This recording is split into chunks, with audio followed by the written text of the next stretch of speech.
경제 위기라고 정의해도 거의 될 것 같아요. 그러니까 미국에 정말 무서운 게 온다. 경기 침체를 유도하겠다는 거예요.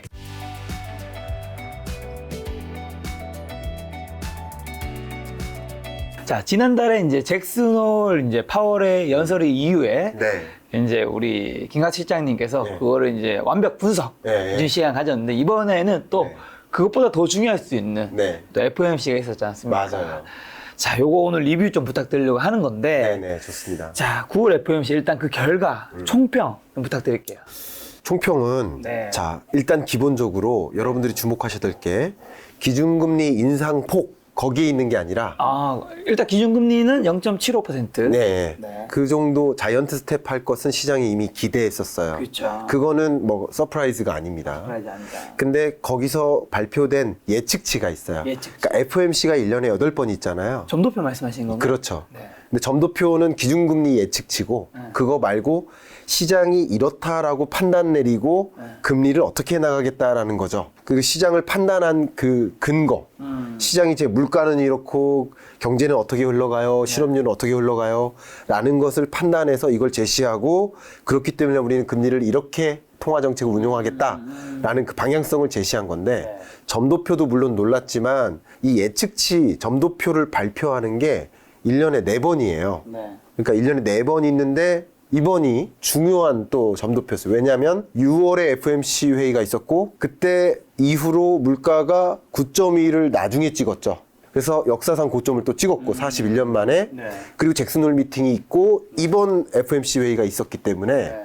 정말 통화정책 그 운용 방향을 가늠할 수 있는 네. 그런 날이기 때문에 FOMC가 상당히 중요한 의미가 있었다 이렇게 볼 수 있겠네요. 자, 이번에 FOMC 회의들 많이들 어쨌든 주목하고 계신데 네. 9월 FOMC 회의가 좀 더 뭐 특별한 이유가 네. 있나요? 여러 가지 특별한 이유들이 네네. 있습니다. 근데 그 첫 번째가 슈퍼 위기다라는 표현을 썼어요. 네. 제가 이 교환을 한번 보여드릴까요? 네, 좋습니다. 교환 보시면 9월 FOMC에 11개국이 동시에 금리를 결정하는 날이었어요. 네. 딱 22일이. 네. 근데 너무나 유명하다시피 여러분 다 아시고 계시지만 ECB는 지난주에 기준금리를 0.75%포인트 자이언트 스텝을 했어요. 그러니까 ECB, 유로존 입장에서는 자이언트 스텝을 한 게 처음이에요. 네. 역사상 처음. 그리고 스웨덴이 1%포인트를 인상했죠. 이것도 정말 깜짝 놀란 뉴스였어요. 우리가 다른 나라 금리 인상 관심 없었으니까. 그리고 많은 나라들이 금리 인상을 단행하는데 역시 조금 있다가 FOMC 회의 결과가 나온 건데 그 속에서 이게 어떻게 보면 중국하고 일본 빼고 거의 2개 나라 빼고 굵직한 나라들은 2개 나라 빼고 다른 나라들은 다 금리 인상 기조로 가고 있다. 이 이른바 긴축의 시대인가요? 글로벌 긴축의 시대. 네. 그걸 알리는 포성이었고 또 9월 FOMC 회의가 너무나 중요한 이유는 앞에 말씀드렸던 것처럼 전망치와 점도표가 발표되기 때문에 향후 금리 인상 정도를 가늠할 수 있기 때문에 또 중요하고요. 또 이 9월 이후에 11월과 12월 2번밖에 안 남았거든요. 그쵸? FOMC 회의가. 네. 근데 11월에 미국 중앙 선거가 있죠. 중간 선거가. 그렇죠. 중간 선거 있죠. 그러니까 이제 중간 선거를 앞둔 말 그대로의 이 통화 정책과 물가나 미국 경제가 어떻게 흘러갈 건지를 가늠할 수 있는 잣대이기 때문에 또 중요했었다. 그리고 또 한 가지는 아까 말씀드린 대로 잭슨홀 미팅 이후에 첫 번째 FOMC 회의였으니까 그러니까 이런 여러 가지 면에서 많은 여러분들의 그 관심이 주목됐었던 네. 그런 회의였다. 근데 제가 여러분께 강조하고 싶은 것은 네. 계속 이 시장을 믿다가 당하고 계세요. 많은 분들이. 근데 계속 금리 인상 여부는 파월이 결정하는 건데 계속 금융권에서 S&P가 뭐 모건 스탠리가 금리 그렇게 안 올린다. 뭐 금리 올릴 필요 없다. 정점 찍었다. 물가 정점 찍었다. 계속 이런 정보들을 흘리면서 네. 시장을 안도시키고 투자자들이 대거 들어오다가 확인해 보니까 CPI 결과 보니까 정점 안 찍었네. 계속 이런 것을 확인하는 오해와 확인이 연속되는 건데 그래서 제가 잭슨홀 미팅 때도 말씀드린 게 파월의 마음을 읽어라. 금리 결정은 파월이 하는 거지 금융기관이 하는 게 아니다. 제가 그 말씀을 드렸었는데 파월의 마음을 읽을 수 있는 계기가 되기 때문에 또 중요한 FOMC 회의였다 이렇게 생각합니다. 야, FOMC 회의 전후로 최근 시장 상황 매우 안 좋게 흘러가는 것 같은데 네. 지금 어떻게 보세요? 네. 일단 여러분들이 보실 때 좀 많이 안 좋은 것 중에 하나가 달러죠, 달러. 달러. 강달러. 지금 달러 얼마까지 왔죠? 1,400원을 돌파했습니다. 근데 제가 오늘 마침 그 방송이 있는데 정확히 똑같은 이 KBS 방송에 전주에 1,400원 언저리까지 올 때 그 앵커께서 질문을 주셔가지고 이거 1,400원 돌파할 거냐? 그 질문에 대해서 제가 뭐라고 했냐면 FOMC 회의 결과에 따라 달려있다. 그게 시장이 기대하는 것보다 좋게 흘러가면 강달러 안 나오고요. 근데 시장의 기대보다 나쁘게 흘러가면 반대로 그러면 이거는 1,400원은 무조건 돌파할 수밖에 없다라고 얘기한 게 그대로 실현되는 과정인 건데 제가 아마 6월 달에 만나서도 긴축의 시대 책 가지고 와서 말씀드릴 때도 22년 하반기는 그냥 강달러 시대, 강한 달러의 시대인 거예요. 그 강한 달러 흐름이 이어지고 그게 시장에 엄청난 충격을 주고 있는 거죠. 지금 이른바 무역 적자 기조라든가 또 외환 위기 오는가 하는 그런 질문들. 그런 질문 많이 하실 것 같은데 그런 여러 가지 배경이 되는 것이 지금 이 삼박자입니다. 계속 제가 출연할 때마다 똑같은 말씀 드리는데 여러분 22년 하반기 23년 경제의 핵심은 이 삼박자예요. 삼박자. 물가, 금리, 시장인 거예요. 물가가 너무 높다 보니 금리 인상하는 거고요. 금리 인상 속도가 미국 혼자 가파르다 보니까 나타나는 시장의 충격이 있는데 그 시장은 첫 번째 실물 경제 충격. 미국 대침체 오는 거 아니야? 이 질문. 두 번째 시장의 충격은 외환 시장. 그 어떤 나라보다 미국 혼자 강하게 달러를 강하게 가져가고 있다 보니까 강달러. 그게 우리나라의 무역 적자로 이어지는 이런 모습. 또 자본 시장. 주식 시장으로부터 돈을 빼나가는 거죠. 이탈시키는 거죠. 금리가 높으니까 현금을 확보하러 이동하는 거. 돈의 이동이 있는 거죠. 그런 자본 시장. 또 자산 시장도 마찬가지로 자산 가치가 다시 조정되는 국면이니까 자산 시장이 미치는. 그러니까 이런 것들이 물가, 금리, 시장 이 삼박자라는 건데 이 물가에 대한 해석을 달리해요. 자꾸 이 금융기관들이 정점 찍었다 이런 식으로. 그러니까 그 물가가 정점이면 금리 인상 안 하겠네. 그럼 시장에 충격 없겠네. 주식 다 말아. 이렇게 유도하면서 개미들이 들어와요. 들어오는데 그때 나름의 고점을 찍고 팔죠. 금융기관들이. 그런 모습들이 되풀이되고 있는 것이 저는 너무나 개탄스럽습니다. 솔직히. 예, 그런 개탄하실 필요가 없이 그냥 말 그대로 22년 하반기를 정의 내리면 될 텐데 예, 그것에 너무 흔들리고 계신 게 아닌가. 파월의 마음을 읽어야 되는데 계속 이 달래고 있는 시장 금융기관의 목소리를 더 믿고 있는 거죠. 그러다가 오해였구나 확인하고 다시 또 이러고 또 오해였구나. 그러니까 중간 성적표 받기 전에는 이 사람 성적 잘할 거, 이 사람 공부 잘할 것 같아. 딱 보고 이 사람 걸 컨닝했는데 알고 보니까 나보다 더 못해. 그 사람 말을 들은 거야. 근데 사실은 진짜 진작 들어야 될 사람은 저 사람인. 파월 말인. 지금 이런 국면이라고 저는 정의를 내리고 싶어요. 자, 그럼 파월 얘기로 좀 가서 미국의 0.75% 기준금리 인상 배경은 일단 뭘까요? 네. 말 그대로 물가죠. 말씀드린 대로 미국의 물가 상승세가 너무나 높은데 잠깐 물가 흐름을 잠깐 보여드리도록 하겠습니다. 이게 최근 물가 흐름입니다.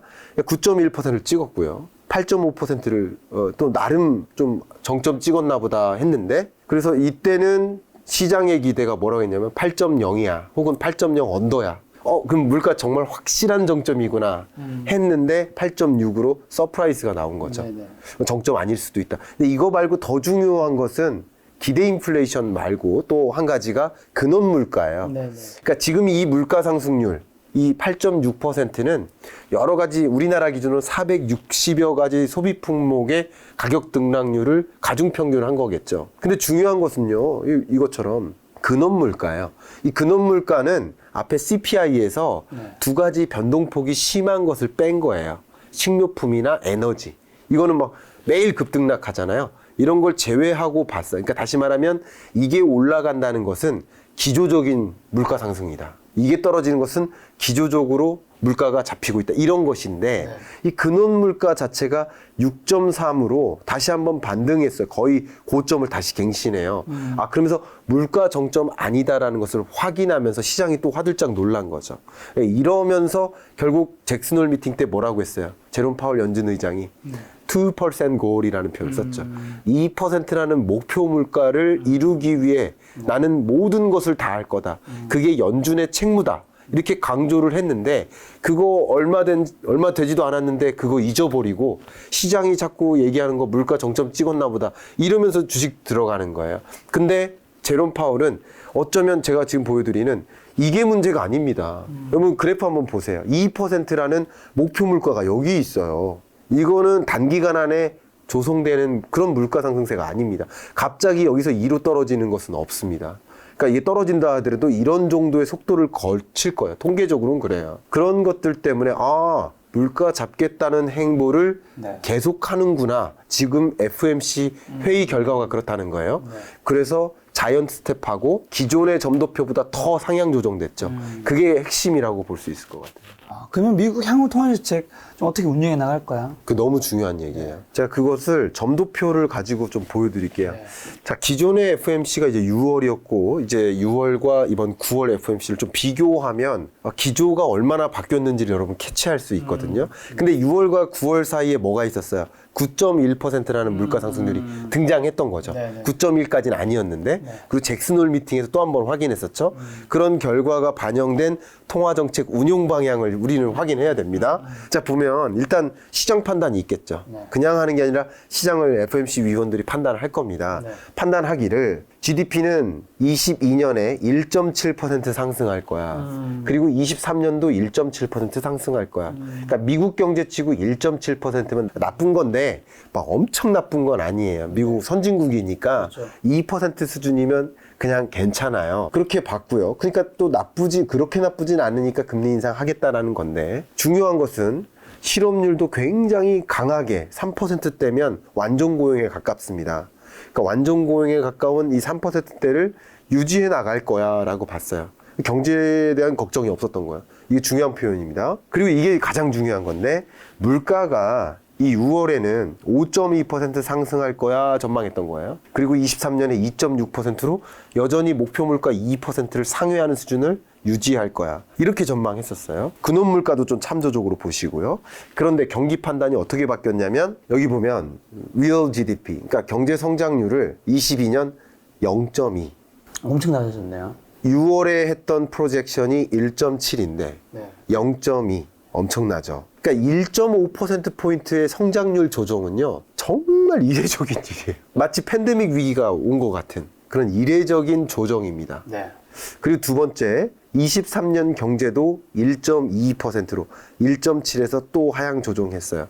그러니까 안 좋은 경제 국면이 계속된다. 근데 여기 한 가지 여러분께 통계적으로 말씀드리면 22년이 만약에 꺼지면 23년이 그대로라는 전제가 있다면 통계적으로 이건 1.7보다 올라가기 마련이에요. 기저효과 때문에. 그런데 오히려 1.7보다도 낮게 잡은 것은 22년, 23년 계속 안 좋은 국면. 그러니까 22년이 안 좋았는데 23년은 그 안 좋은 거와 비교했을 때도 여전히 안 좋기 때문에 경제 회복이 굉장히 오래 걸린다라는 뜻입니다. 첫 번째. 그 다음 두 번째가 실업률입니다. 네. 실업률이 3.7, 3.9라고 했는데 4%대가 깨진다. 그러니까 미국에 정말 무서운 게 온다. 우리 썸네일 잘 아시죠? 무서운 게 오고 있다. 네네네. 다른 채널에서 따라하지 마시라고. 보시는 것처럼 4%를 깨집니다. 그러니까 이 얘기는 조금 달리 해석한다면 그럼에도 불구하고 경기 침체를 용인해 가면서 금리 인상하겠다가 아니라 경기 침체를 유도하겠다는 거예요. 이 정도의 전망은. 그러니까 그동안에는 물가냐 경기냐 이걸 가지고 고민했다면 네. 경기를 아예 짓밟아야만 소비와 투자가 위축되어야만 그래야만 물가가 잡힐 거라는 그런 강한 의지를 여기에 보인 거예요. 이 숫자의 의미가 그겁니다. 굉장히 중요한 의미가 들어가 있어요. 네, 네. 그 다음 물가 판단이 또 중요하겠죠? 물가 판단이 역시 5.2로 전망했었다면 5.4로 또 한 번 상향 조정되는 거고요. 굉장히 높은 물가인 거죠. 그리고 역시 이 물가로 상향 조정했는데도 그 가격과 비교했을 때도 2.8%더 올라간다는 얘기죠. 기저효과를 감안하면 그냥 놔둔다면 이게 떨어져야 되는데 물가 안 잡힌다는 뜻이에요. 그러니까 이렇게 해도 물가 안 잡히니까 그냥 경기 침체를 용인해 가면서 계속 우리 갈 길 가겠다 이 뜻입니다. 그 이유 중에 하나가 방금 말씀드렸던 근원 물가가 안 잡히기 때문이라고 볼 수 있어요.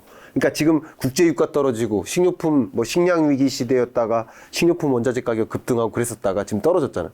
떨어지는데도 물가가 안 잡힐 수 있다는 근거예요. 국제유가나 식료품 원자재, 비철금속과 같은 원자재 가격이 떨어진다 하더라도 미국의 물가가 안 잡힐 수 있다는 근거가 이 근원 물가 상승률이에요. 네. 그러니까 이거 굉장히 중요한 의미가 있죠. 자, 그렇기 때문에 연준은 금리를 얼마나 인상해 나가겠다라는 것이 여기 나와 있는데, 자, 여기 보시면 이게 기존 점도표예요. 6월에. 근데 22년, 23년 금리 인상을 요 정도 하겠다. 그러니까 평균 값을 제시한다면 이 정리가 잘 돼 있죠? 3.4, 3.8.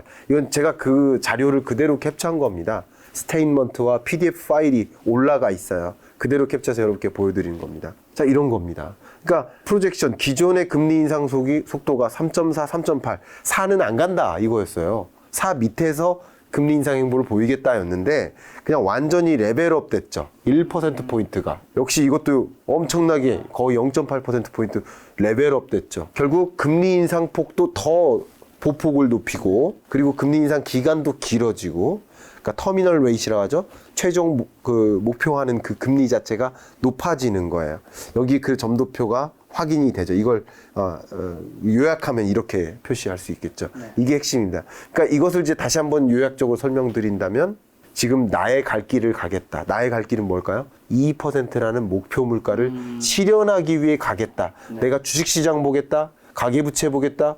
부동산 뭐 그런 거 보겠다가 아니에요. 경기 침체도 안 본다 이거예요. 그거 안 보고 오로지 물가만 보고 가겠다. 그게 우리 제롬 파월 연준 의장이 잭슨 홀 미팅에서 그게 나의 책무다라는 표현을 했었잖아요. 네. 그 책무를 반드시 이루겠다라는 그런 해석이라고. 굉장히 중요한 의미고, 이게 시장에 후폭풍을 준 거죠. 지금 경제 성장률에 대한 전망치 굉장히 낮아진 거잖아요. 이거 중요합니다. 형, 미국 경제 어떻게 되는 거죠? 경기 침체가 오는 건가요? 저 정도면? 네, 0.2%면요. 네네.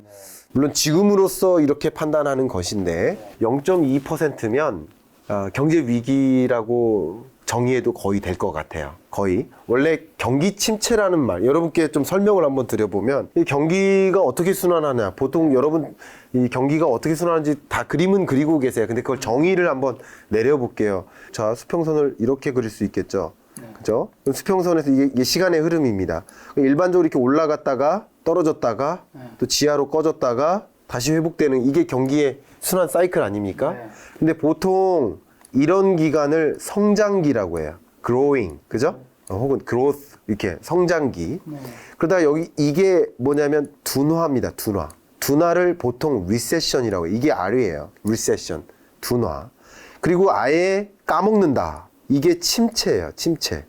영어로 depression. 그리고 이게 회복된다죠. 다시 제자리로 회복된다. 그래서 recovery, 또 다른 R이에요. 이겁니다. 그렇다 여기서 다시 growing, 성장기를 맞이하는 거죠.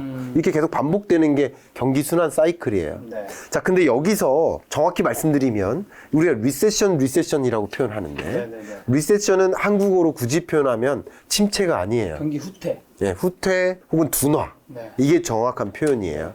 근데 depression, 이게 침체예요. 네. 근데 우리가 약간 영어식 표현을 잘못 가져왔거나 아니면 여러 언론들이 좀 강조해야 돼. 기사 클릭을 좀 하게 만들려면 둔화 이러면 안 보잖아요. 침체. 무서운 게 온다 뭐 이래요. 그래야 보니까. 네, 그래서 그런 표현을 쓰는 게 아닌가 생각이 되는데, 어쨌든 정의상 이게 마이너스가 아니면 리세션에 해당되고요. 리세션도 좋은 게 아닙니다만 어쨌든 0.2% 수준이면 거의 0에 가까운 이런 사진이니까 정말 자칫 잘못했다가는 위기입니다. 그러니까 마이너스면 위기인 거예요. 그러니까 우리나라 역사상으로 보면 딱 IMF 외환 위기 때 마이너스 5.1% 찍었거든요. 네. 그리고 팬데믹 위기 때 마이너스 0.7%를 찍었어요. 이게 위기예요. 그리고 글로벌 금융위기 때는 우리나라가 플러스 0.8을 기록했어요. 그렇게 위기긴 위기지만 글로벌 경제의 위기지 우리는 그렇게 나쁘진 않았어요. 그나마 플러스 성장했다는 거예요. 0.8%만큼이라도. 그거예요. 그래서 이 정도면 미국 경제가 굉장히 안 좋다. 그러니까 미국 경제도 마이너스를 기록한 게 2008년과 팬데믹 2020년이에요. 근데 지금은 마이너스 직전이니까 그 두 개의 위기 시점만 제외해놓고 보면 연준이 그 정도만큼은 아니더라도 그 두 개를 빼고 나면 제일 큰 위기다라고 연준이 판단하고 있다. FOMC 위원들이 그렇게 보고 있다, 이렇게 해석하시면 맞겠죠. 자, 그럼 FOMC 때 네. 기준금리 인상도 이야기했겠지만 네. 또 이 기자회견 미국 네. 많이 하잖아요. 맞아요. 그때 제롬 파월은 또 혹시 우리가 알아야 돼 인상 깊은 코멘트 뭐 있을까요? 여러분들은 어쨌든 제가 뭐 제롬 파월이 뭐 무조건 짱이다 이런 뜻은 아니지만 그 사람은 어떤 생각을 하고 있나, 어떤 마음을 품고 있나 하는 것을 계속 읽으려고 시도를 해야 된다라고 생각을 합니다. 그런 의미에서 이게 어떻게 보면 스테이트먼트니까 이게 거의 대표적인 그 연준의 판단이라고 볼 수 있어요. 근데 그게 뭐 몇 페이지 되니까 다 보진 않더라도 1페이지에 가장 중요한, 원래 미국이 두 괄식이잖아요. 네, 그러니까 우리나라는 미괄식이고 네. 뭐 이렇게 되니까 결론이 이거야라고 말하는가 하면 미국 스타일은 이제 앞에 중요한 걸 하고 왜 그런지를 설명하는 그런 방식이니까 이 1페이지 그 앞단 상단 부분을 조금 제가 몇 가지 포인트를 설명해 드리면서 그 제롬 파월의 마음을 말씀드리면 어떨까 생각을 합니다. 자, 여기 보시면 최근에 미국 경제가 modest growth, 굉장한 강한 성장을 해왔다. 지출도 많이 하고 생산도 많이 하고, 그리고 일자리도 괜찮았다. 최근에 계속 괜찮았다. 그리고 실업률도 계속 완전 고용에 가깝게 계속 낮은 수준을 유지했다. 근데 문제는 뭐냐면 다 좋은데 미국 경제는 강한데 문제는 뭐야 이거? 물가죠. 물가가 elevated. 물가가 계속 급증하고 있다 이 뜻이죠. 뭐 때문에? 그 공급망 병목 현상 때문에.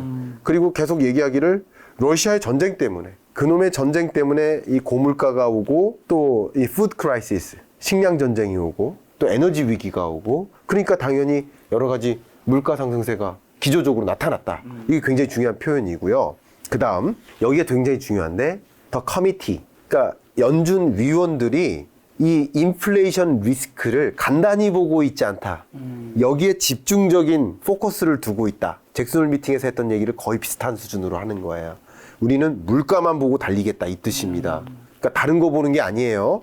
여러분, 금리 인상하면 가계부채, 그게 중요한 게 아닙니다. 중앙은행은 물가를 잡는 게 목적인 거고, 그게 정책의 방향이에요. 정책 목표예요. 그걸 정확히 그냥 있는 그대로 교과서적으로 설명했을 뿐이에요. 자, 그리고 이 부분을 좀 더 보겠습니다. 여기까지만.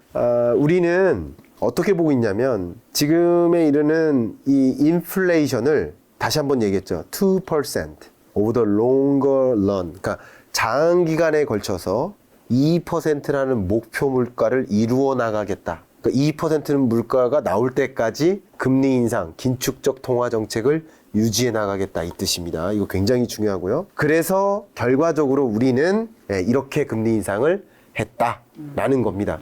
그러니까 결론적으로 말하면 오로지 물가만 보고 2%라는 목표 물가가 달성될 때까지 금리 인상 행보를 단행하겠다. 이 메시지가 굉장히 중요하고요.